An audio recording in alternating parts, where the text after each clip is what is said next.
ವಿಶೇಷತೆ ಏನು ಗೊತ್ತಾ? ಹೂವಿನ ತಳಗಳು ಬಿಳಿಯ ಬಣ್ಣದಾದರೆ ಹೂವಿನ ತೊಟ್ಟು ಮಾತ್ರ ಕೇಸರಿ ಬಣ್ಣವನ್ನು ಹೊಂದಿರುತ್ತದೆ. ಪಾರಿಜಾತದ ವೃಕ್ಷವನ್ನು ಪೂಜಿಸಿದವರಿಗೂ ಅಲ್ಲ, ಪಾರಿಜಾತದ ಹೂವನ್ನು ಮುಡಿಯಲ್ಲಿ ಮುಡಿದು ಮನದಲ್ಲಿ ಬಯಸಿದ ಕಾಮನೆಗಳನ್ನು ಈಡೇರಿಸುವ ಶ್ರೇಷ್ಠವಾದ ಹೂವು ಯಾವುದು ಅಂತ ಹೇಳಿದ್ರೆ ಅದು ಪಾರಿಜಾತ.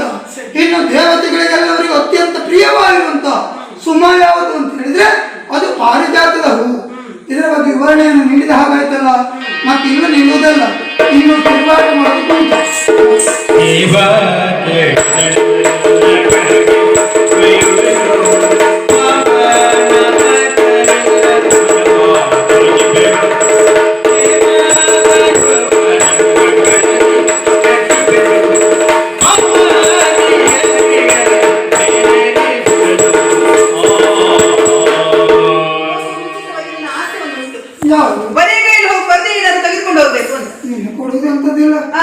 ಕೊಡುದೆಲ್ಲ ಕೊಟ್ಟಾರೆ ಉಂಟಲ್ಲ, ಪಾರಿಜಾತದ ತರು ಉಂಟಲ್ಲ, ಉಂಟದು ಅದನ್ನು ತೆಗೆದುಕೊಂಡು ಹೋಗ್ಬೇಕು ಸ್ವಾಮಿ.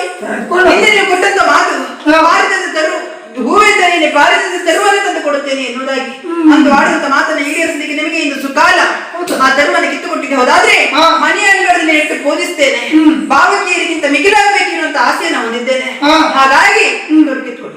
ಇನ್ನೊಬ್ಬರಿಗಿಂತ ನಾವು ಮೇಲಾಗ್ಬೇಕಿರುವಂತ ದುರಾಸೆ ಇರಬಾರ್ದು. ದುರಾಸೆಯಲ್ಲಿ ನಿನ್ನ ಆಸೆಯ ಮೇರೆಗೆ ಹೂವಿನ ಗಿಡ ಕೇಳುವುದಕ್ಕೆ ಮುಂದಾದ್ರೆ ಪ್ರೀತಿಯಿಂದ ಕರೆದು ಆಧರಿಸಿದ ದೇವತೆಗಳು ಕೊಂಡು ಹೋದ ಎಂಬ ನೆಲೆಯಲ್ಲಿ ನನ್ನ ಮೇಲೆ ಜಗತ್ ಬರ್ತಾರೆ. ಅವರೆಲ್ಲ ಜಗಳ ಮಾಡೋದಕ್ಕೆ ನಾನು ಜನ ಅಲ್ಲ, ನಾನಿದ್ದೇನೆ. ಬಂದಂತ ದೇವತೆಗಳ ವಿರುದ್ಧ ನಿಮ್ಮ ಕೈಯಲ್ಲಿರುವಂತ ಶಾಖೆಯಿಂದ ಧನಸನ್ನು ಹಿಡಿದು ನಾವು ಹೊರಟಕ್ಕೆ ಹೋಗ್ತೇನೆ. ಕೆಟ್ಟಿ ಬಿದ್ದು ಸರಿ ಬೀಳು.